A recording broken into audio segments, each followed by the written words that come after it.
When you reach my age, it's almost impossible not to have gone through very difficult moments in our lives. And yet we're here. We have survived. We have endured. It's easy to talk about being strong when you are at the peak of your game, when you're young, when the whole world and your future is right in front of you. But I think when we are older, for those of us who are older, I think our definition of strength has somehow changed. I find myself asking why I need to go on.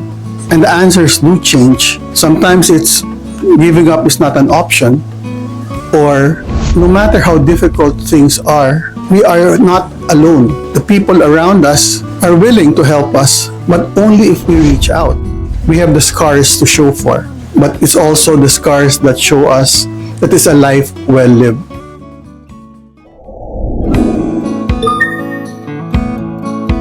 Welcome to another special episode of Senior Moments with Louie Montalbo, diving into the mysteries of the later years. Last night, I spent about an hour or so with a friend of mine who was going through rather difficult moments in his life. One of his children was going through mental health issues. He was having problems with his own wife. He himself had medical and mental health concerns as far as he was concerned. The night before, I also was chatting with another good friend of mine who also was going through rather difficult times, also with her husband and with their child. This made me reflect a bit more on what it means to be strong. I've been training for a 5-kilometer run, which I will do, my first ever, this November. Over the past few months, I've been following a program using an application, Nike app, where on a weekly basis, it shows me the kind of run I should be doing 3 or 4 times a week, a mixture of long runs, short runs, speed runs. When I started my training program, I could barely finish a 15-minute run. I'm sure I couldn't do a 5-kilometer run as well. But over the past days, this past week, I noticed that I've become stronger. I could run faster. I was able to hold my breath. I was not running out of breath. And I could feel that my muscles were becoming stronger as well. One thing I learned from this particular training program is that in running, strength means endurance. That over the past few weeks and months, the kind of program that I've been using has made me become stronger because I'm able to build my level of endurance. When you reach my age, it's almost impossible not to have gone through very difficult moments in our lives. We know what loss is. I lost my father about 12 years ago, and it remains to be one of the most painful moments of my life. I know what it's like to lose everything as far as finances is concerned, to be totally vulnerable to not having money in my pocket. I know what it's like to be betrayed in love, to lose the love of my life at that particular moment. I know what it's like to not to know what I'm going to do with my life and with my future. And I'm sure many people at my age have experienced the same. We know what loss feels like. We know what death feels like, what betrayal feels like. And yet we're here. We have survived. We have endured. It's easy to talk about being strong when you are at the peak of your game, when you're young, when the whole world and your future is right in front of you. But I think when we are older, for those of us who are older, I think our definition of strength has somehow changed. It's not the same way that we identify what strength is. I think now, reflecting, I think strength is that which I learned in running.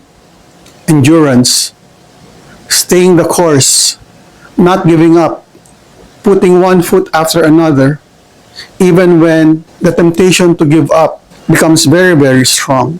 During those moments when we feel like, can we still do this? I find myself asking why I need to go on.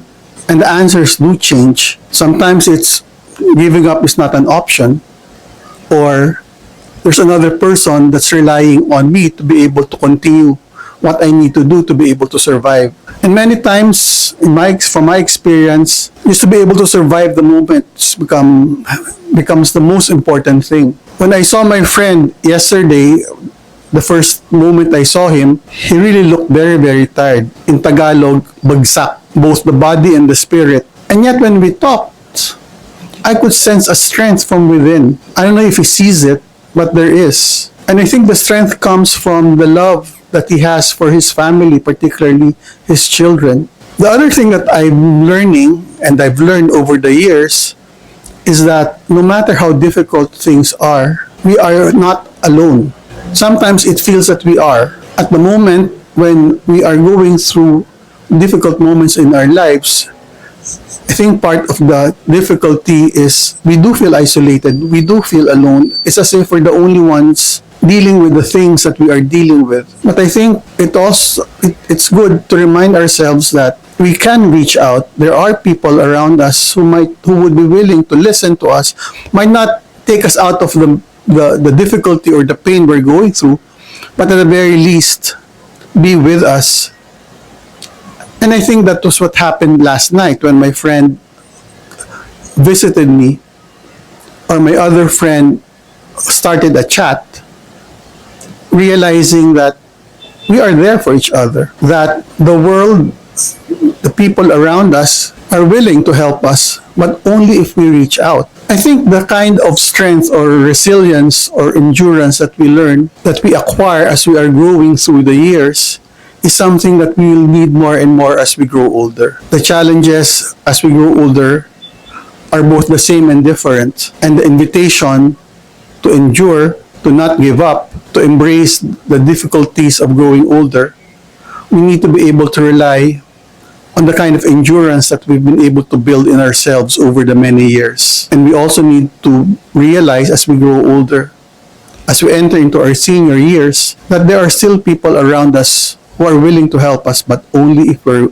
able to accept that I need help and we're able to reach out. Jeff Brown, from the book Love It Forward, wrote this.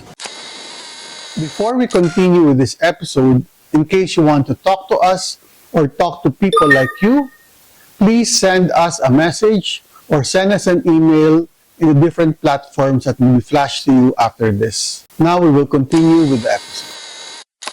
Jeff Brown, from the book Love It Forward, wrote this. When we are young, it is the illusion of perfection that we fall in love with. As we age, it is the humanness that we fall in love with, the poignant stories of overcoming, the depthful vulnerability of aging, the struggles that grew us in karmic stature, the way a soul shaped itself to accommodate its circumstances. With less energy to hold up our armor, we are revealed, and in the revealing, we call out to each other's hearts. Where we once saw imperfect scars, we now see evidence of a life fully lived. I think this particular quotation captures what I'm trying to say. We have the scars to show for, but it's also the scars that show us that it's a life well lived. Question number 1. How can you tell if a person is very strong? I'm not sure if from the outside it's easy to know when someone is strong, because many times we actually do not know the struggles that the person is going through. Particularly here in social media, we always post the good things happening in our lives. We don't really show our vulnerabilities, our struggles. We only show the moments of our lives where we celebrate and we are victorious. So I think part of the difficulty of social media is it doesn't show our vulnerabilities and our struggles. I think it's only when we are able to enter into the sacred space of vulnerability of other people that we are able to see their strength. Like my friend last night, one would think that the world seems to be crumbling around him. But again, as I said a while ago, all I saw after our conversation was his strength. Question number 2. What does strength mean to you? I think more and more it's what I said. It's resilience, it's endurance. It's being able to keep on going no matter how difficult things are. And it's not the same way that I had defined strength before. Before it was, certain bruteness to it, just forging ahead. But now I think there's a certain level of ease and grace to my own definition of strength. And people who I find to be strong are those who are able to endure. Question number 3. What do I tell myself when I fail? It depends on how I define failure. Failure sometimes we define as not being able to achieve a particular goal, or when we lose something. My training coach from the app always say that when you train for a run, there's no such thing as failure. It's really being able to learn from that particular moment so that the next time we run, we are better at it. So I guess that's how I would define or redefine failure. The question is, have we learned something from it, and are we coming to be better because of it? But that's just me. Question number 4. What strategies do I use to boost my mood when I'm down? I'm an introvert, so it's really I need space. I need quiet times. Whenever I can, I write. A good sleep and a good meal, I think, is very, very important. And I still have friends that I can reach out to help me pull up myself when I'm feeling down. Question number 5. What do I do when I notice I'm starting to feel sorry for myself? I catch myself. I think the first thing is I recognize if I'm beginning to feel sorry for myself. And I think that's part of human nature. If things overwhelm us, when things overwhelm me, and I'm feeling that I'm receiving no help from anyone, that I keep doing the same things over and over again, and I'm beginning to feel sorry for myself. I think the first thing I try to do is I actually try to catch myself saying that, and then I make a decision. What do I do about it? Sometimes I do allow myself to feel sorry for a few moments or a couple of days, and rest until I find myself strong enough to move to the next task, hopefully feeling better about myself and my situation. Okay, last question. Question number 6. Why should I not give up? Well, given my circumstance, I cannot give up because there are people who are dependent on me, particularly my son. For me, right now, giving up is not really an option or an alternative I can even consider. Again, I think I've been through a lot worse.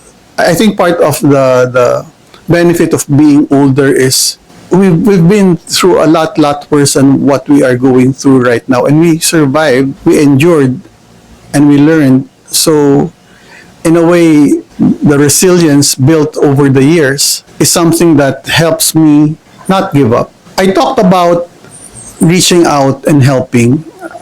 This is my way of asking your help. Please like, subscribe, and share our episodes. Particularly for this episode, there might be someone in your life or around you that might need to hear the things that we discussed in this episode. So please share it, because it also will help us in our advocacy to deal with the mysteries of the later years. This is Senior Moments with Louie Montalbo, diving into the mysteries of the later years. We hope you enjoyed this particular episode. If you're listening to us on Spotify or Apple Podcast, please rate us a 5. But if you are watching us on YouTube, please share, like, and subscribe, and give us your comments. This will allow us to reach out to more people. Thank you. Next on Senior Moments with Louie Montalbo.